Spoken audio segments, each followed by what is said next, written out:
Welcome to Voices of the Community, which explores critical issues facing Northern California communities. We introduce you to the voices of community thought leaders and change makers who are working on solutions that face our fellow individual community members, neighborhoods, cities, and our region.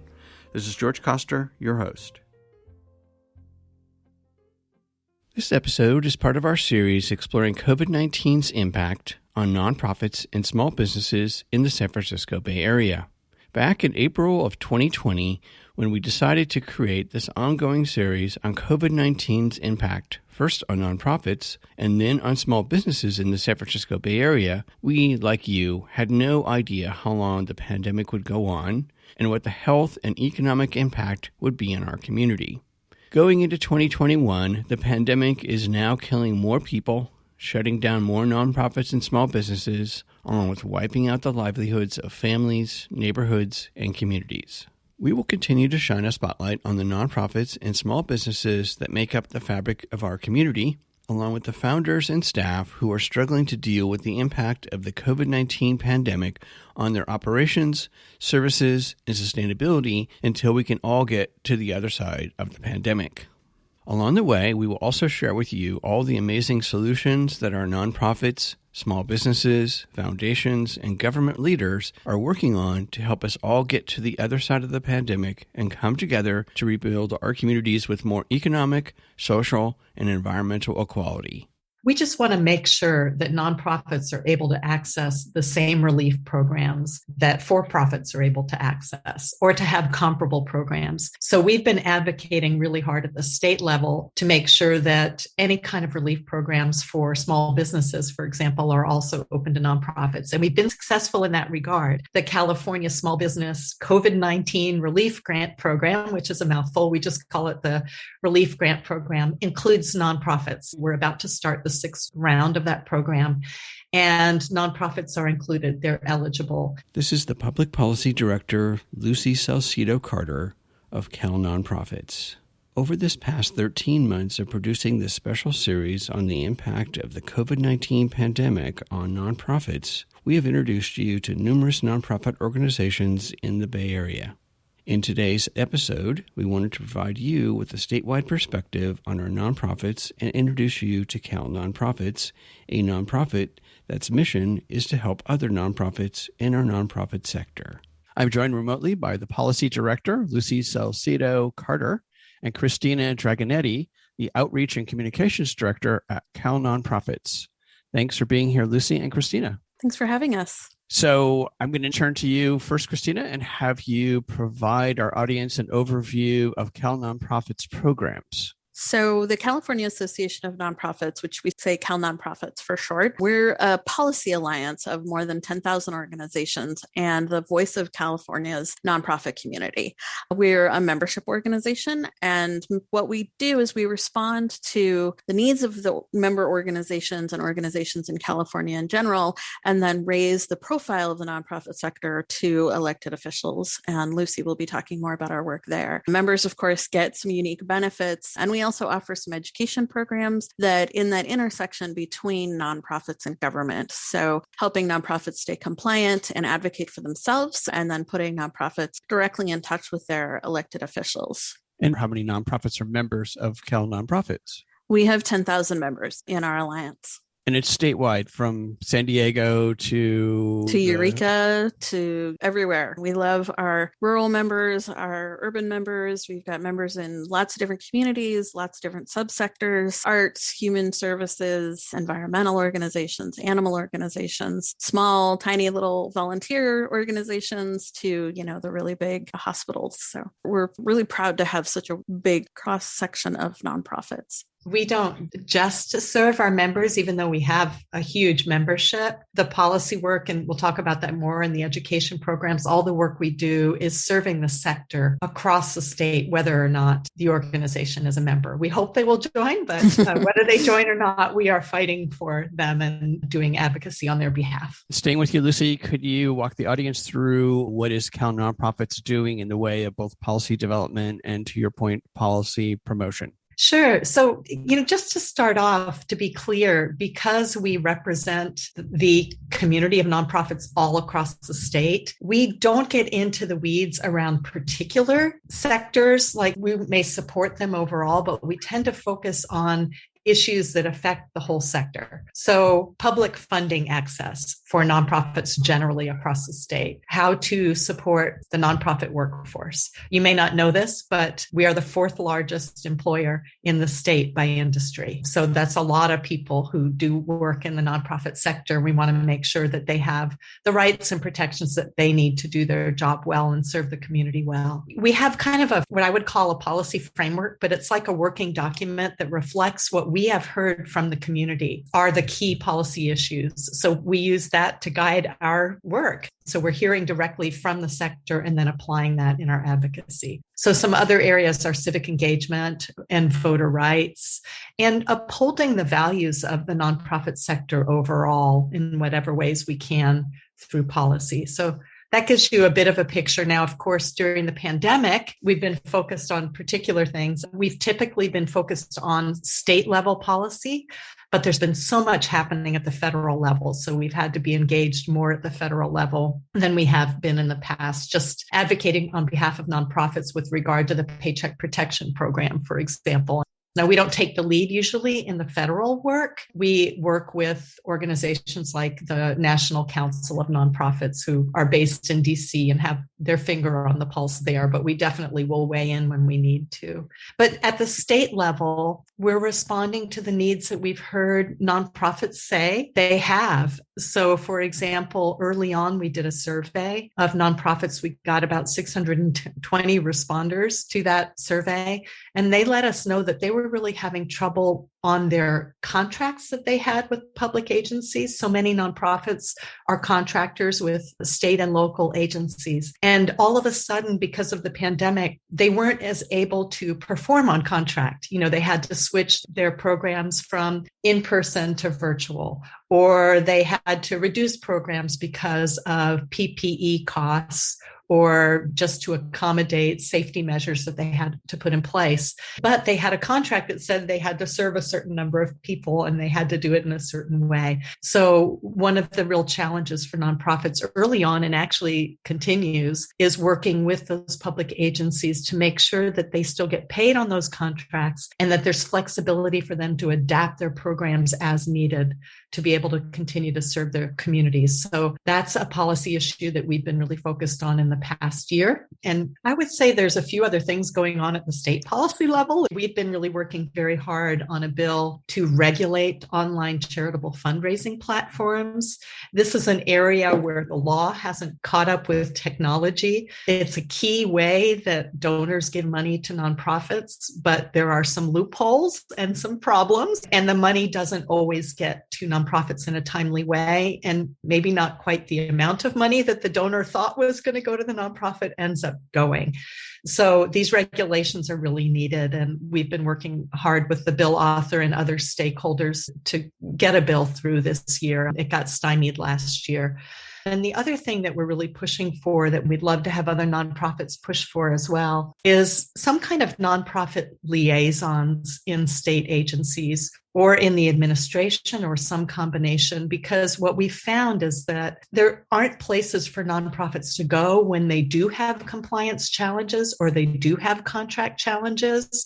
And this has really been exacerbated during the pandemic. I mean, it's a pre-existing problem, but the pandemic has really brought it to the fore. So if there were a designated person in state agencies that nonprofits could go to and say, hey, I'm confused about this requirement. I want to meet it, but I'm not quite sure how. And the focus on small businesses had really brought this to our attention more, that there is in-house expertise around what small businesses need, but not so much around what nonprofits need. So we'd like to see more in-house expertise at the government level around nonprofits. So here we are 13 months in, besides the PPP, and you guys have been doing really wonderful workshops trying to help the nonprofits actually work their way through the gauntlet of the PPP loans. And then for the first time in history, SBA is actually providing financing for nonprofits, which is wonderful.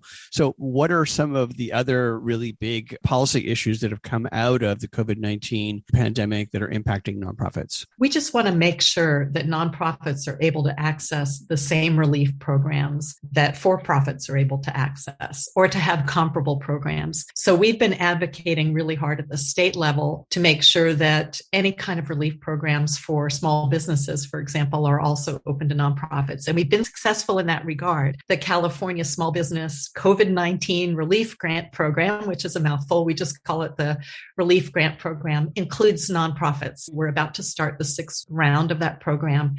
And nonprofits are included. They're eligible. And in fact, there was one round that was just focused on nonprofit cultural institutions, and there was a $50 million set aside just for that portion of the nonprofit community. So that's been a really important policy push that we've made, and a success. And then we've been very involved in the implementation of that program. Unfortunately, the people who are administering it, they know a lot about small businesses, which is a good thing, but they don't know as much about nonprofits. So we've been working with them really closely to try to make that application process better for nonprofits, because we want as many nonprofits as possible to access that funding. And, really one of our mantras for the whole course of the pandemic has been trying to get as many resources to nonprofits as possible, because we know they're responding. They always step up, and they're continuing to step up during the pandemic. So I know Christina will have comments to add too.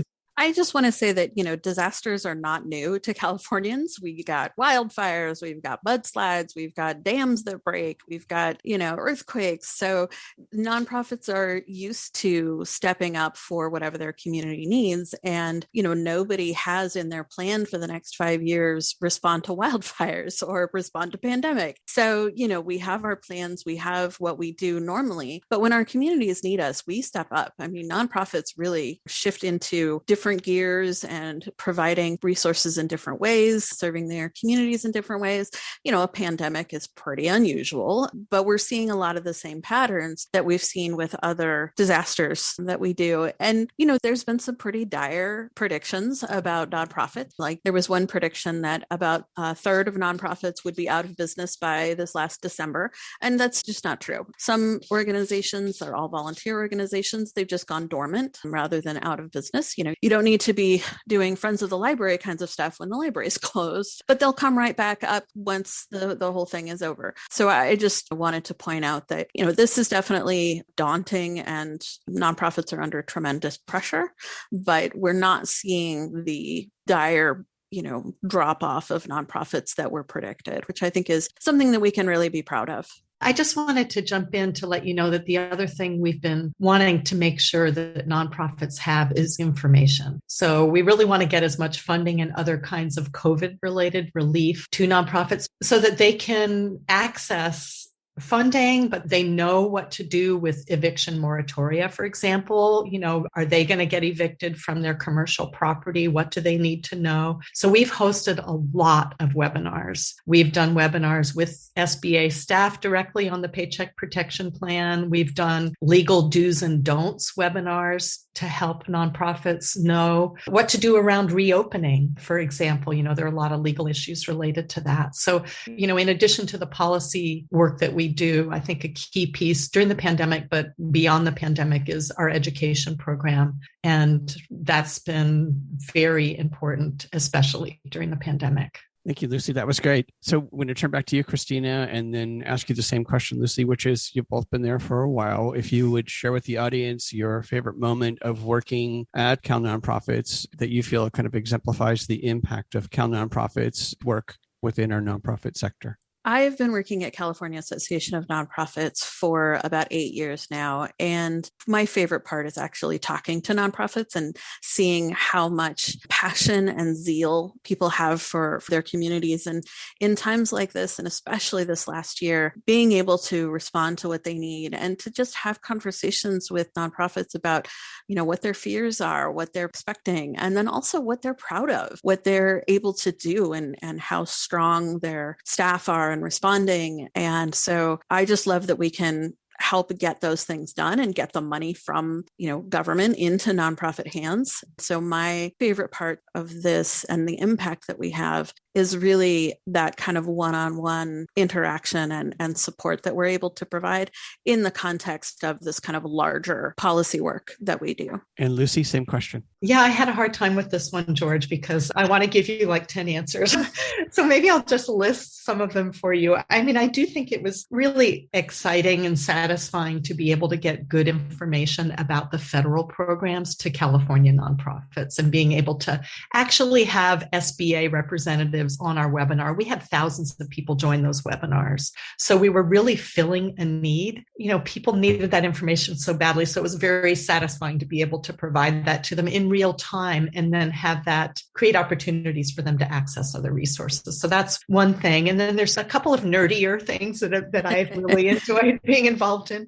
We've been involved in 2 amicus briefs lately. Actually, we've been involved in one in the U.S. Supreme Court, and oral arguments were heard today for that one. So it's the Americans for Prosperity Foundation. They're the petitioners, and if people want to look it up. But, in both cases, there's some really important legal issues that are coming up for nonprofits, and for CalNonprofits to be able to weigh in and contribute to those legal arguments in our role as protectors of the sector is really a pleasure to be able to do. And so just to go back to that, to American Prosperity, it's the Koch brothers, if you will, nonprofit vessel, which is all tied to Citizens United and dark money. And what sits in front of the Supreme Court today, as I understand it, is that they don't want to disclose who the money is coming into American Prosperity. Yeah, just to give a little more information, right now, the Attorney General can require that all nonprofits submit their Schedule B forms. And on that form is information about their donors. And now only donors that give large amounts, it's 5,000 or more, and there's some kind of more details about that. It's even a higher threshold for organizations like the Americans for Prosperity. Oh, and by the way, this donor information is not available to the public. So it's just information that the AG can see. And we are really taking the stance that this is vital information for the AG to have, and it's confidential information. So, the general public would not be able to see it, but because it allows them to protect the sector from fraud. And it makes sure that the public continues to trust the nonprofit sector and continues to give to the nonprofit sector. So we are really in support of the AG's requirement, and we'll see what happens. It's a really wonderful case. It does push up against disclosure, right, of all of this money that flows through all of the system and how the nonprofit structure is being used by certain players within our society. So I think it's great. I'm going to turn to you, Christina. Could you share with the audience how folks who are listening to the show can help support your work? They can join. They can become members. We do have individual members who can join, but mostly our members are organizations. Our work is on behalf of the sector. And so we highly encourage nonprofits to join as members. Members actually provide about 1/3 of our income, which allows us to do our work without, having to stick with specific agendas. And also, organizations can sign on to our advocacy efforts, calling and writing to legislators, signing on to letters that we're writing. We've actually got one coming up that we're hoping nonprofits will sign on to. So writing and calling their legislators and then sharing that information with their colleagues. And then also we encourage people to join the association or the advocacy organization for their specific subsector. So like the Association of California Symphony Orchestras, and then also join CalNonprofit. And with their membership, would that allow them to participate in, for example, your annual conference when we can all regather again in person? Sure. There are definitely some unique benefits to membership. All of our webinars and our conference are free for members and, discounts on things. And we offer insurance for nonprofits. And so that's available to our members and other kinds of things along those lines, support for HR, stuff like that. So kind of like the Chamber of Commerce is for-profit businesses. We're a little bit like the Chamber of Commerce, but for nonprofits. Nice analogy. And then you have publications. And Lucy, do you want to talk a little bit about the publications and how that weaves into policy as well? I'd be happy to. Yes. Our biggest and best known one is called Causes Count, and it has a range of great data on the nonprofit community in California. I cited to one data point in there that we're the fourth largest employer in the state. But another one, for example, I bet you didn't know, George, that more than $40 billion in out-of-state funds come into California through the nonprofit sector. So we really are key economic drivers. 15% of the state gross product is generated by nonprofits. So those kind of data points are in our Causes Count, and we use those data points all the time with policymakers to let them know just how important nonprofits are to the economy, to the workforce, and also to the services supply chains. So, people like to see numbers, and we've got numbers. So I really encourage people to look for Causes Count on our website. It's a great publication. Thank you. That was great. And the whole purpose of doing the series was to try to expose the importance of nonprofits in our culture, in our community, in our society, and so much of the workforce of California is made up of nonprofits. Yeah, it's an important point that a lot of people think of nonprofits when they think of the food bank, but really nonprofits are in all aspects of our lives. They're, Girl Scout troop, the theaters, the Friends of the different parks, youth sport leagues, all the way up to, nonprofit hospitals and clinics and environmental organizations. There's a huge breadth, and every individual interacts with a nonprofit pretty much every day. And we call it the sector that's hidden in plain sight. People don't tend to identify those organizations that they work with all the time as nonprofits and part of this sector. So it's really interesting how people perceive nonprofits versus what the reality is. The other thing is that the government really counts on nonprofits to provide services to our communities in California. And I think people don't really think about that. For example, 32% of Medi-Cal services are provided by nonprofits. So the other thing that I think the data point out that's really important to know is that there are huge disparities across the state. This probably won't come as a surprise to the audience, but rural communities get fewer resources for their nonprofits, which then means fewer services for their communities. The non-coastal communities also have access to fewer resources. So, one of the reasons why we like having this data is because it points to certain policy issues that we need to take up. And I would say that access to resources is definitely one that we'd like to see better equity. Thank you. Great information by both of you. So final question for each of you, starting off with you, Christina. What are some of the positive things that you could see coming out of the crisis to support nonprofits in California and the nation? So it's really not a lot of doom and gloom, the way a lot of people have been talking about, especially nonprofits in the crisis. Certainly there are issues, but there's really a lot more awareness of inequities across communities and the ability of nonprofits to rectify those. And so more awareness among legislators, but also elected officials at the city and county level, in addition to the state and federal level, about how nonprofits are service providers and how they can really respond to the inequities issues. And, Governor Newsom has said that he really wants to work on equity issues. And so nonprofits are really where we can make a difference. And some nonprofits will come out of the crisis stronger. They've had a lot more government support in the last year or so. So they're going to come out of this crisis stronger, better systems, more efficient, and also having had these, influxes of cash basically from various government resources. So there are some nonprofits that are really going to come out of it that are going to be much stronger and be able to serve their communities better. I kind of want to echo what Christina said. At the state level, I can tell you for sure, more policymakers understand not just what nonprofits need, but what nonprofits contribute. They're seeing it day to day in their own communities and districts. And they're coming to us and saying, okay, we want to help our nonprofits. We see how they're helping our communities. I really think that's one of the silver lining aspects of the pandemic is that policymakers have a better understanding of the critical role that nonprofits play in our state. That's true at the state, and I agree with Christina that it's also true at the local level. Now, there's more work to do. There's a lot of federal funding coming down through the American Rescue Plan Act.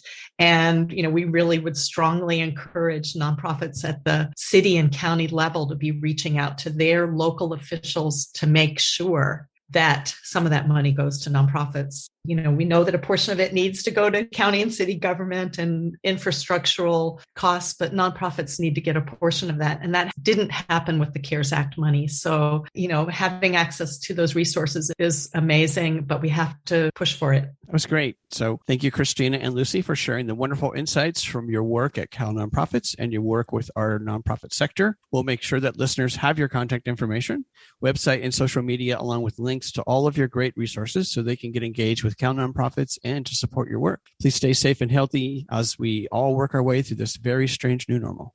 Thank you. Okay. That's it for this episode of Voices of the Community. You've been listening to the voices of Policy Director Lucy Salcido Carter and Christina Dragonetti, the Outreach and Communications Director at CalNonprofits. To find out more about CalNonprofits, membership, publications, policy work, and resources, go to calnonprofits.org.